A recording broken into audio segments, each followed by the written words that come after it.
ശ്രീ ജയപ്രസാദ്, ഇത്തവണത്തെ നിയമസഭാ തെരഞ്ഞെടുപ്പ് ഇഞ്ചോടിഞ്ച് പോരാട്ടം എന്ന് തന്നെ പറയേണ്ടിയിരിക്കുന്നു. ഒരു വലിയ രാഷ്ട്രീയ മാറ്റം, രാഷ്ട്രീയ സമവാക്യങ്ങൾ എഴുതി ചേർക്കുമെന്നുള്ളതിൽ സംശയമില്ലല്ലോ. കാരണം പരമ്പരാഗത വോട്ടുകൾ എന്നുണ്ടായിരുന്ന ഒരു രീതി വോട്ടർമാർക്കിടയിൽ ഉണ്ടായിരുന്നു, ഇടതും വലതും എന്നുള്ളത്. പക്ഷേ ആ സമവാക്യങ്ങളൊക്കെ മാറി മറിയുന്ന കാഴ്ച തന്നെയായിരിക്കുമോ ഇത്തവണത്തെ നിയമസഭാ തെരഞ്ഞെടുപ്പിൽ?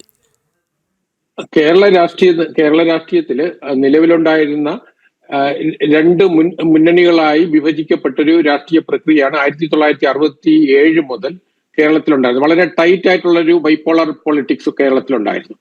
അപ്പൊ അത് ഏതാണ്ട് 90-95% വോട്ട് ഈ രണ്ട് മുന്നണികൾ തമ്മിൽ ഷെയർ ചെയ്യുന്ന ഒരു ചരിത്രമാണ് ഏതാണ്ട് 2006 വരെ അല്ലെങ്കിൽ 2011 വരെയുള്ള തിരഞ്ഞെടുപ്പുകളിൽ നമ്മൾ കാണുന്നത്.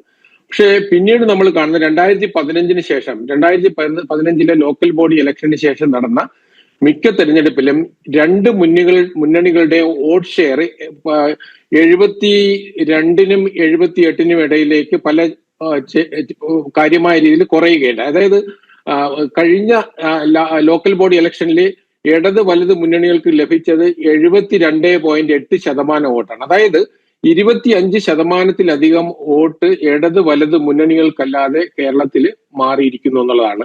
അതായത് മൂന്നാമതൊരു ഫോഴ്സ് കേരളത്തിൽ എമർജ് ചെയ്ത് വന്നിട്ടുണ്ട്. ആ മൂന്നാമത് ഫോഴ്സ് കഴിഞ്ഞ ലോക്സഭാ തെരഞ്ഞെടുപ്പിലാണ് വളരെ പ്രകടമായി നമ്മൾ കാണുന്നത്. അതായത് 20%, 19.6% വോട്ട് നേടി BJP മുന്നിലേക്ക് വരികയും ഏതാണ്ട് 29 മണ്ഡലങ്ങളിൽ അസംബ്ലി സെഗ്മെന്റിൽ BJPക്ക് 40,000-ന് മുകളിൽ 62,000 വരെയുള്ള വോട്ട് ലഭിക്കേണ്ടായി. അതുപോലെ 30,000-നും 40,000-നും ഇടയിൽ മറ്റ് 15ഓളം മണ്ഡലങ്ങളിൽ ലഭിക്കേണ്ടായി. കൂടാതെ ഏതാണ്ട് 11 അസംബ്ലി സെഗ്മെന്റിൽ ഒന്നാം സ്ഥാനത്തും അതിനോടൊപ്പം തന്നെ 20 അസംബ്ലി സെഗ്മെന്റിൽ ഇടതുപക്ഷത്തിന്റെ മുകളിലും ആണ് BJP.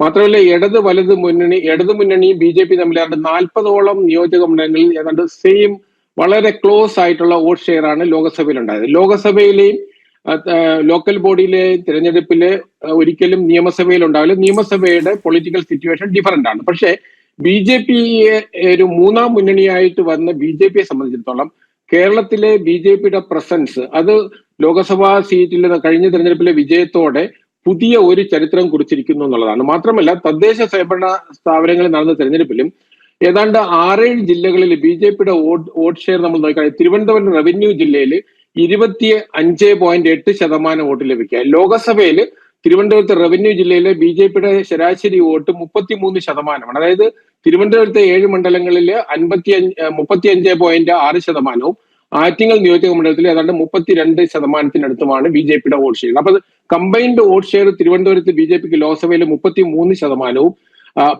നമ്മുടെ തദ്ദേശ തെരഞ്ഞെടുപ്പിൽ അത് 25.6%.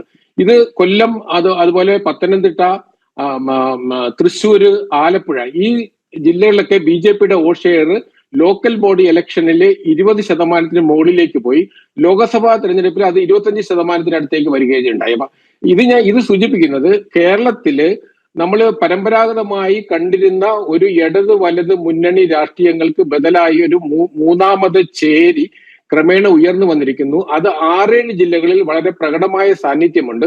മറ്റു ജില്ലകളിൽ അവരുടെ വോട്ട് ഷെയർ ഇംപ്രൂവ് ചെയ്യുന്നുണ്ട്. ഇവിടെ നമ്മൾ ശ്രദ്ധിക്കേണ്ട ഒരു വിഷയം, കഴിഞ്ഞ തദ്ദേശ തെരഞ്ഞെടുപ്പില് UDFന് നമ്മൾ പ്രതീക്ഷിച്ചതുപോലെ അഡ്വാൻറ്റേജ് ഉണ്ടായില്ല. 7 ജില്ലകളിലാണ് UDFന് അഡ്വാൻറ്റേജ് ഉണ്ടായത്. അതും ന്യൂനപക്ഷങ്ങൾക്ക് മേൽക്കോയ്മയുള്ള 5 ജില്ലകളിലാണ് സർവാധിപത്യം UDFനുണ്ടാകുന്നത്. അതായത് മലപ്പുറം, എറണാകുളം, വയനാട്, ഇടുക്കി, അതുപോലെ കോട്ടയം ഈ ജില്ലകളിലാണ് വൻപിച്ച മേൽക്കോയ്മ UDFനുണ്ടായത്. എന്നാൽ പത്തനംതിട്ടയിലും അതുപോലെ കാസർഗോഡും താരതമ്യേന മെച്ചപ്പെട്ട വോട്ട് ഷെയർ ഉണ്ടായി. അതായത് കോഴിക്കോടും അതുപോലെ കുറച്ച് ഇമ്പ്രൂവ്മെന്റ് ഉണ്ടായിട്ടുണ്ട്. പക്ഷേ നമ്മൾ ജില്ലാ പഞ്ചായത്തുകൾ വരുമ്പോൾ 7 ജില്ലാ പഞ്ചായത്തുകൾ ഇടതുപക്ഷത്തിന് പോയി, 7 ജില്ലാ പഞ്ചായത്തുകളാണ് UDFന് പോയത്.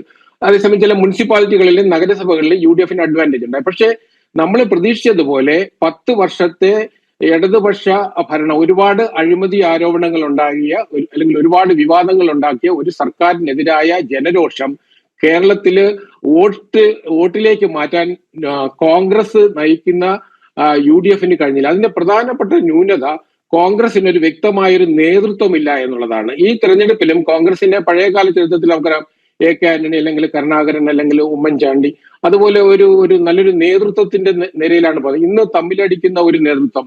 ഈ തെരഞ്ഞെടുപ്പ് പ്രഖ്യാപിച്ചത് മാർച്ച് 16-ാം തീയതിയാണ്. അതിനുശേഷം ഒരു 3-4 ദിവസം സുധാകരന്റെ വിഷയമായിരുന്നു കേരളത്തിലെ, സുധാകരന്റെ വിഷയമാണ് കേരളത്തിലെ എല്ലാ ചാനലുകളും ചർച്ച ചെയ്തത്. അപ്പൊ അതിനുശേഷം ഡീലായിരുന്നു. ഒരു 6-7 ദിവസം ചർച്ച ഡീലിനെ കുറിച്ചായിരുന്നു. അപ്പം യഥാർത്ഥത്തിൽ ജനങ്ങൾ നേരിടുന്ന ഗുരുതരമായ വിഷയങ്ങൾ, കഴിഞ്ഞ 10 വർഷത്തെ അഴിമതി ഉൾപ്പെടെയുള്ള വിഷയങ്ങൾ, നമ്മുടെ യുവാക്കൾ മുഴുവനും കേരളം വിട്ടു പോകുന്നു. നമ്മുടെ ഉന്നത വിദ്യാഭ്യാസ മേഖലയിൽ ഡിഗ്രി വിദ്യാഭ്യാസത്തിൽ 50% സീറ്റ് വേക്കന്റായി കിടക്കുന്ന സാഹചര്യം, പഠിക്കാൻ പോലും കുട്ടികൾ പുറത്തു പോകുന്ന സാഹചര്യം, മയക്കുമരുന്ന്, അതുപോലെ സ്ത്രീകൾക്കെതിരായ വിഷയങ്ങൾ, ഒരുപാട് ഗുരുതരമായ വിഷയങ്ങൾ ചർച്ചയ്ക്ക് വരുന്നതിന് പകരം ഈ തെരഞ്ഞെടുപ്പിന് നമുക്ക് ലഭിച്ചിരുന്ന, അതായത് മാർച്ച് 17 മുതൽ ഈ 8-ാം തീയതി വരെയാണ് നമുക്ക് പ്രചരണത്തിന് ലഭിക്കുന്നത്, 7-ാം തീയതി വരെ, ഏതാണ്ട് 20 ദിവസം. ഈ 20 ദിവസത്തില് കോൺഗ്രസ് നേതൃത്വം ഏതാണ്ട് 12 ദിവസവും ചർച്ച ചെയ്തത് ഡീലിനെ കുറിച്ചാണ്. ഡീൽ ഉണ്ടോ ഇല്ലയോ എന്നുള്ളതല്ല വിഷയം. പക്ഷേ ഗുരുതരമായ ജനകീയ വിഷയങ്ങൾ കോൺഗ്രസ് ഉന്നയിച്ചില്ല. മറ്റൊന്ന്, എല്ലാ സർവേകളും സൂചിപ്പിക്കുന്നത് പോലെ ഈ തെരഞ്ഞെടുപ്പിൽ ഇടതു മുന്നണിക്കെതിരായ ഒരു തരംഗമോ UDF അനുകൂലമായ സാഹചര്യമോ കേരളം മുഴുവനുമായിട്ടില്ല. പക്ഷെ UDF അനുകൂലമായ സാഹചര്യം മുസ്ലിം ഡോമിനേറ്റ് ചെയ്യുന്ന ജില്ലകളിൽ ഉണ്ടാവും. അതിലൊരു അപകടവുമുണ്ട്. കാരണം എന്താ വെച്ചാൽ നമ്മുടെ കേരളം പോലുള്ള സ്ഥലത്ത് ഒരു പ്രത്യേക മതവിഭാഗം ത്തിന്റെ ഒരു കേന്ദ്രീകരണം മറ്റു മതവിഭാഗങ്ങളിൽ അതിൻ്റെതായ പ്രതിഫലനം ഉണ്ടാക്കും.